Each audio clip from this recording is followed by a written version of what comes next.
Greetings, Pod fans! It is day 7 of Pod Video. Pod videos himself every day in April. And today, I'm still in the powerlifting buzz. I'm still jazzed about the whole powerlifting thing. If you don't know, I competed a couple of days ago.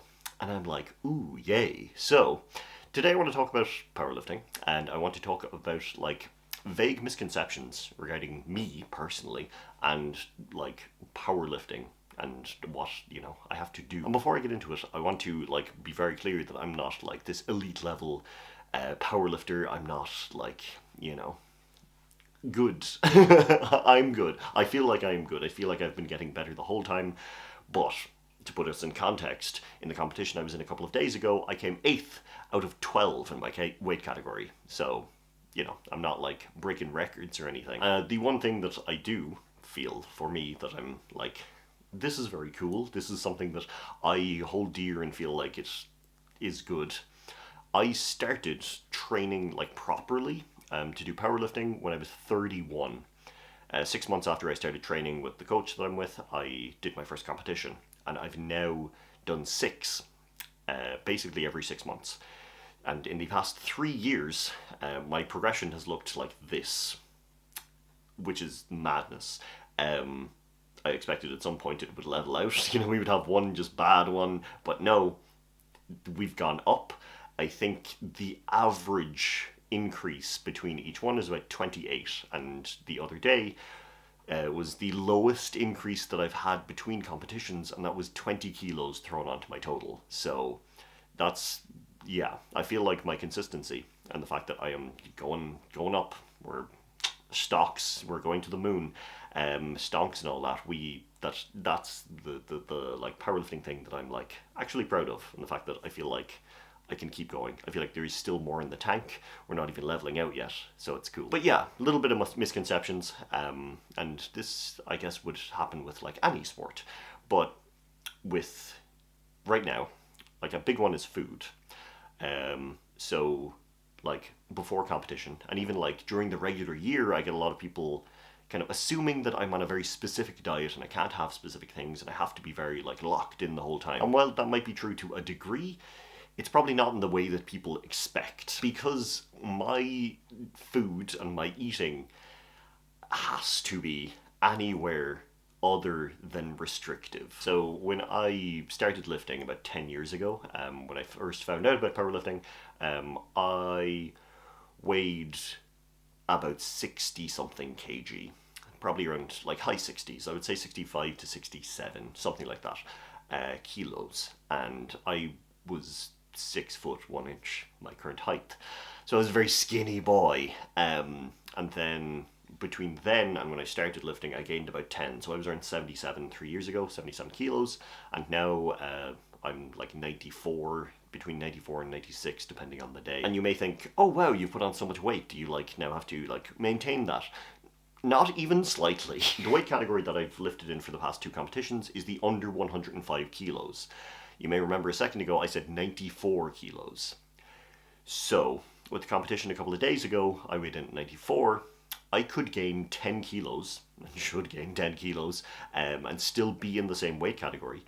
And, would probably be stronger, mass moves mass. So, my whole thing is I need to eat more. And the reason that I find it difficult and the reason that I find it thing is I have never eaten enough. When I was younger, I had this whole oh, my metabolism must be so fast, oh gosh. And it probably was. However, I wasn't eating enough. Absolutely was not. I would eat a pizza and it would be oh, 1,500 calories. Oh wow, that's so much food. How am I not gaining weight? And then when I started actually looking at what I was eating, I would probably have that pizza and then maybe another 1,000 calories or 1,500 throughout the day. So we're looking at 2,000 to 3,000 calories. Yeah, currently for me to gain weight, I'm on 4. So it really was a case of you gotta just eat more. It's the simplest thing. You're just looking for excuses. So now, right now, I work with a nutrition coach. I have to, I generally eat the same meals every day, but that's out of convenience because they're things that I like. It's, I'm making burritos, I'm having, pasta with chicken with like a sauce and cheese. I'm having like a shake in the morning. And it's all good stuff. It's all nice. It's not like, oh, plain rice and chicken and broccoli. You gotta maximize it. It's no. I'm enjoying the food that I'm eating, and I'm like not restricting myself at all. If my friends are like, "Hey, want to go for dinner?" I'm like, "Sure." Like, it's not going to be a huge issue if I eat a burger. Like, yeah. So that's actually very nice. And it is a thing where like friends that I haven't seen in a while or people that I know who are like know how like seriously I take this, like how much time I put into it, that they will just make the assumption, and there's nothing wrong with the assumption. It's the kind of thing like, you're an athlete, so surely you must be like eating this strict regimen. And no, I'm not. I'm happy with what I'm eating, and it's I'm not like restricting. And also the like week leading up to competition, I was the opposite of regimented because I get nervous and I'm not hungry. So my idea then was I was just going for things that I knew that I would like. Like I was lying on the couch a couple of days ago with my hand in a in a cereal box, just fistfulling, having fistfuls of cereal.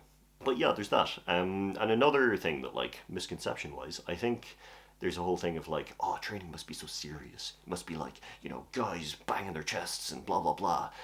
And sometimes, like, close to competition, when you're like maxing out and doing something that you've never done before, there will be like shouting, there will be like slamming against the like bar, there'll be like, smelling salts. That's a big one to, I don't do it because I'm scared.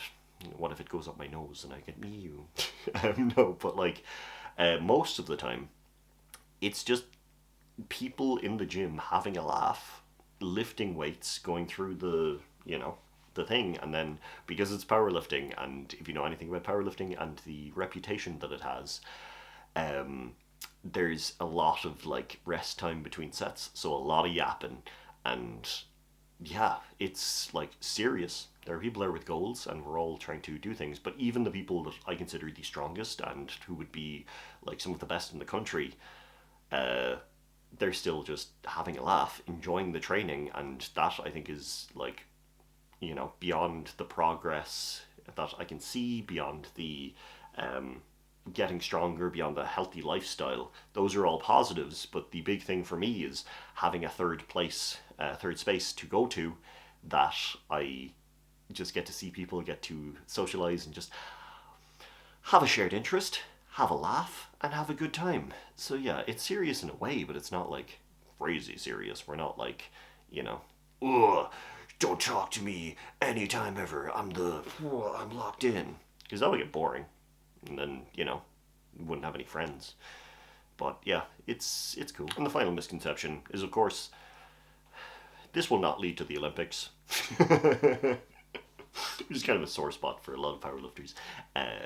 But yeah, powerlifting is not in the Olympics. It's not the one that is in the Olympics. It's not the one where the bar goes above your head. It's squat, bench, and deadlift. Powerlifting can be boring to watch if you don't know the rules, if you don't know what's going on. Like in the competition, one of my friends, the guy, my rival, he did 2 deadlifts that were disallowed for, various reasons.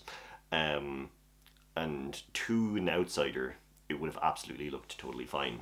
And, there are these minute things that unless you know the rules, watching is kind of like, why didn't you get that? That didn't make any sense. And it's like, oh yeah, his knees were soft. Or like, oh, he like slightly leant forward, like dipped forward at the end of the deadlift.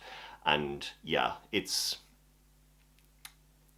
not good as a spectator sport. Olympic weightlifting, the one that, the part does go above the head, it's explosive, it's cool, and all of that. Yeah, I love watching powerlifting. I love powerlifting. I love the entire process. But I'm happy to say, like, I'm, very well aware that, like, it's not an interesting sport to watch unless you have, like, an interest or know what's going on or have someone to explain to you, which I think is important when they're, like, when they have the big worlds and Euros and stuff like that. The commentators are amazing because you will actually get context on things. Like when they fail, they kind of give like, oh, it might have been this, might have been that. But going and watching yeah, it can be a little bit like, I don't get it. Why? It looked good to me.